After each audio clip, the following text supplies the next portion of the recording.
durante más de 10 años, una sola empresa logró hacer algo que parecía imposible: comprar presidentes, manipular gobiernos y robar miles de millones de dólares en casi toda Latinoamérica. Y nadie la detuvo. Esa empresa se llamaba Odebrecht. ¿Quién era Odebrecht? Vamos a empezar desde cero, porque para entender este fraude, primero hay que entender quién era Odebrecht antes de que todo explotara. Cuando uno escucha la palabra Odebrecht, hoy en día lo primero que se le viene a la mente es corrupción. En sobornos, en políticos presos, pero durante décadas esa empresa no era vista así, era todo lo contrario. Odebrecht nació en 1944 en Brasil, no como un imperio, no como un monstruo empresarial, sino como un pequeño negocio familiar. Un ingeniero llamado Norberto Odebrecht empezó haciendo obras locales, cosas normales, edificios, pequeñas carreteras, proyectos regionales. Nada sospechoso, nada ilegal, nada turbio. Durante muchos años fue una constructora más, pero con el tiempo la empresa empezó a crecer de verdad. Y cuando digo crecer, me refiero a crecer en serio. Para los años 70 ya era una de las constructoras más importantes de Brasil. Para los 80s empezó a salir del país. Para los 90s ya estaba metida en toda Latinoamérica. Y para los 2000 ya no solo era una empresa grande, era un imperio. Para que te hagas una idea del tamaño que alcanzó, más de 180,000 empleados dentro de su nómina, presencia en más de 20 países activamente,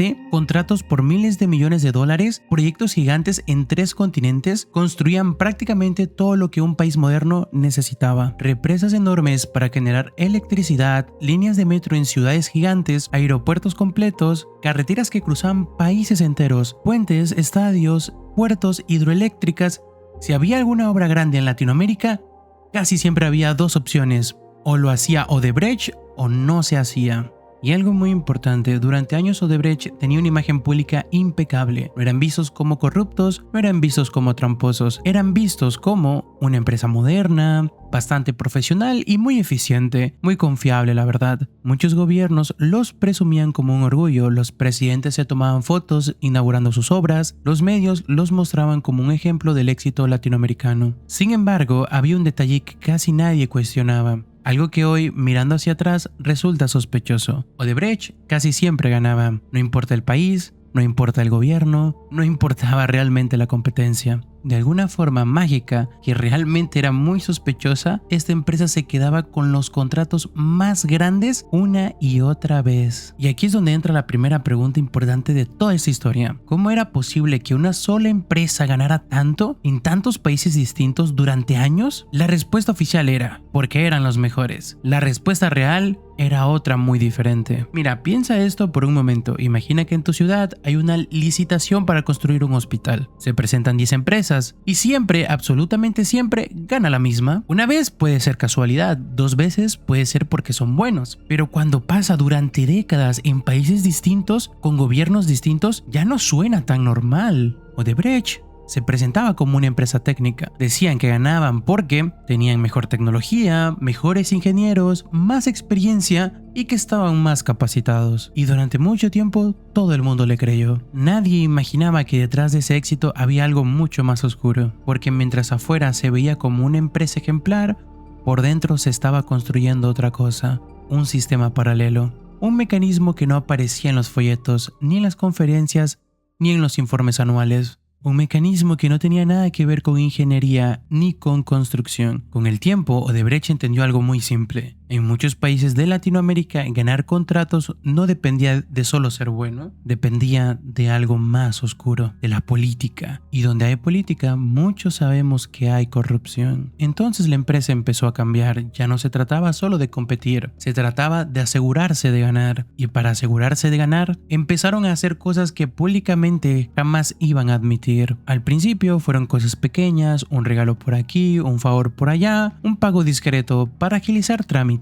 Lo típico, cosas que lamentablemente en muchos países se ven como normales, pero con el tiempo eso se fue haciendo más grande, más organizado, más profesional, hasta que llegó un momento clave, un momento en que dentro de Odebrecht tomaron una decisión que lo cambió todo. En vez de sobornar de manera improvisada, decidieron hacerlo de manera estructurada, de manera empresarial, como si fuera un departamento más. Y ese, amigos míos, fue el verdadero inicio del robo más grande de Latinoamérica. Latinoamérica. No empezó con un presidente específico, no empezó con un país concreto, empezó con una idea muy peligrosa: convertir la corrupción en un mundo de negocio. Así que hasta aquí tenemos esto claro: Odebrecht no nació corrupta, se convirtió en corrupta con el tiempo. Lo hizo a una escala que nadie había visto antes. Y lo que viene después es todavía más impresionante: el departamento. Ahora que ya entendemos quién era Odebrecht por fuera, vamos a entrar a la parte que nadie veía, porque aquí es donde esta historia deja de ser solo sobre una empresa grande y se convierte en algo casi increíble. Dentro de Odebrecht existía un departamento muy particular, un área que no aparecía en los folletos, que no salía en las presentaciones a los inversionistas, que ningún empleado nuevo conocía cuando entraba a trabajar: sector de operaciones estructuradas. Suena algo técnico, ¿verdad? Algo como contabilidad, logística, finanzas internacionales. Pero no, ese departamento tenía una sola función: pagar sobornos. Y no estoy exagerando, no era un grupo improvisado, no eran dos tipos moviendo dinero por debajo de la mesa. Era un departamento completo, formal, con empleados, oficinas y presupuestos propio.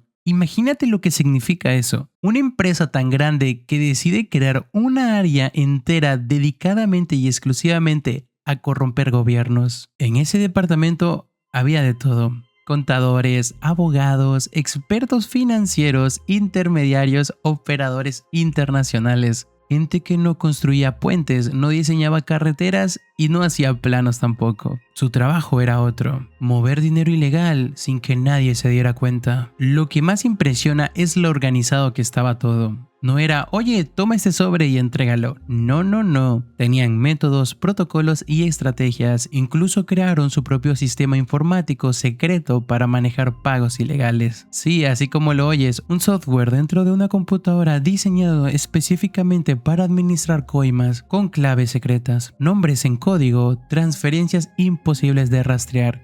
Era como un banco clandestino dentro de una empresa gigantesca. A los políticos no los registraban por su nombre real, tenían apodos, claves secretas. Por ejemplo, en los documentos internos no aparecían pago al ministro tal, aparecía como transferencias al amigo número 17. Todo diseñado para que si algún día alguien miraba esos registros no entendiera nada, porque Odebrecht no quería depender de la improvisación. Ellos entendieron algo muy simple: si la corrupción se manejaba de forma desordenada, tarde o temprano te descubren, pero si la manejas como una empresa, puedes hacerla durar años. Y aquí hay algo importante de entender: esto no lo hacía una persona loca dentro de la empresa, no era un empleado corrupto actuando por su cuenta, era una política interna, una estrategia de negocios, algo aprobado desde niveles más altos. Lo más impresionante es que dentro de Odebrecht muchos veían esto como algo normal. Decían cosas como: así funcionan los negocios en Latinoamérica, si no pagamos nosotros, pagará la competencia, es parte del costo del proyecto. Se convencieron a sí mismos de que no estaban haciendo nada malo, y cuando alguien repite una mentira muchas veces,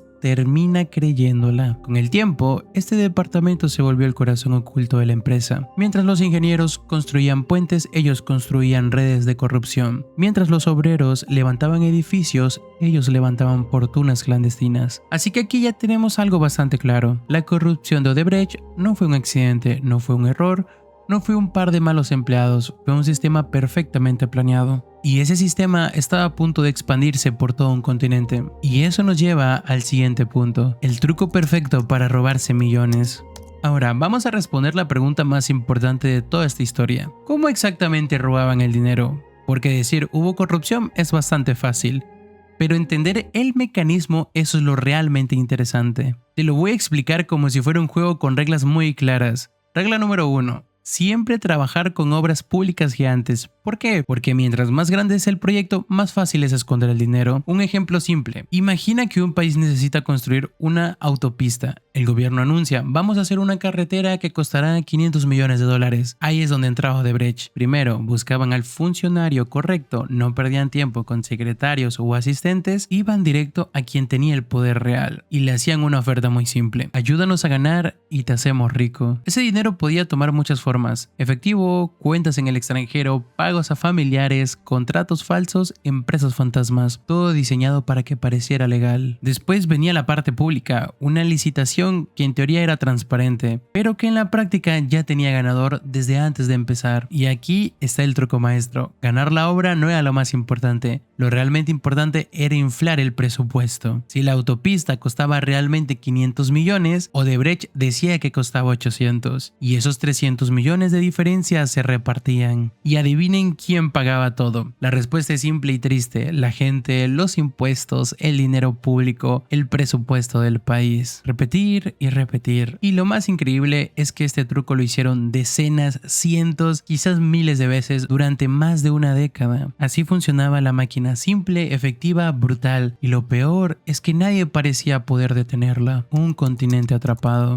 Ahora viene la parte que realmente asusta, porque eso no pasó en un solo país, pasó en casi toda Latinoamérica al mismo tiempo. Perú. En Perú el escenario fue devastador: presidentes investigados, ministros acusados, obras gigantes bajo sospecha. El sistema político completo quedó manchado. Brasil. En Brasil fue un terremoto político, empresarios presos, políticos históricos cayendo uno por uno. Panamá, Colombia y México. En cada país la historia cambiaba de protagonistas, pero el guión era lo mismo: sobornos, contratos inflados, dinero público desapareciendo. La red perfecta. Odebrecht habría creado algo importante: una red de corrupción internacional, un sistema que funcionaba igual que dictaduras en democracias, con gobiernos de izquierda y derecha. No era un problema local, era un problema regional. El día que todo explotó, Operación Lavallato. Hasta ahora hemos hablado de cómo funcionaba Odebrecht, de su sistema de sobornos y de cómo logró operar durante años sin que nadie la tocara. Pero toda historia tiene un momento clave, un punto donde la mentira se empieza a romper, y en este caso ese momento tiene nombre muy concreto: Operación Lavallato. Lo más increíble de todo es que el escándalo más grande de corrupción de la historia de Latinoamérica empezó por algo que no tenía nada que ver con Odebrecht. No empezó con un político famoso, no empezó con una gran investigación internacional, no empezó tampoco con un periodista, empezó por algo muy insignificante. En 2014, en Brasil, la policía estaba investigando un caso menor de lavado de dinero. Nada espectacular, unas casas de cambio sospechosas, unos negocios raros en estaciones de servicio. Por eso el nombre Lavallato, que significa literalmente lavado de autos. Al principio era un caso chiquito, de esos que normalmente terminan con un par de detenidos y ya. Pero mientras que seguían el rastro del dinero, los investigadores empezaron a notar cosas extrañas: transferencias demasiado grandes, pagos que no tenían sentido, empresas que solo existían en papeles, y lo más raro de todo, muchos de esos movimientos estaban conectados con contratos públicos. Siguiendo ese rastro, llegaron a otra investigación más grande: un esquema de corrupción dentro de Petroobras, la empresa petrolera estatal de Brasil. Y cuando empezaron a revisar quiénes eran las empresas que ganaban contratos con Petroobras, apareció un nombre una y otra vez: Odebrecht. Al principio nadie imaginaba lo grande que era esto. Se pensaban que era un caso más de sobornos aislados, pero los fiscales empezaron a notar un patrón. No era un pago raro, no era un funcionario corrupto, era algo sistemático. Los investigadores empezaron a atar cabos. Cada vez que revisaban una cuenta bancaria sospechosa, terminaban llegando a lo mismo: transferencias desde paraísos fiscales, empresas fantasmas, pagos triangulados, contratos inflados. Y siempre, en algún punto del camino, aparecía Odebrecht, algo demasiado grande. Los investigadores se dieron cuenta de que no estaban frente a un caso normal. Lo que tenían enfrente no era un delito pequeño, era una estructura gigantesca que llevaba años funcionando. En 2015 empezaron los primeros arrestos importantes: directivos de constructoras, intermediarios financieros y operadores políticos. Poco a poco el círculo se fue cerrando, hasta que llegó el momento que nadie de Odebrecht quería que llegara. La policía tocó la puerta del propio Marcel Odebrecht, el heredero del imperio, el jefe máximo de la empresa. Cuando Marcel Odebrecht fue arrestado, el mensaje fue clarísimo: nadie estaba a salvo. Si podían detener al dueño de la empresa más poderosa de Brasil, podían detener a cualquiera. Ahí todo empezó a caer, porque hasta ese momento muchos dentro de Odebrecht creían que eran intocables, que nada les iba a pasar, pero al ver a su jefe en prisión entendieron algo muy simple: esto iba en serio. Y entonces pasó lo inevitable: los ejecutivos empezaron a tener miedo, mucho miedo. En Brasil existe una figura legal llamada delación premiada.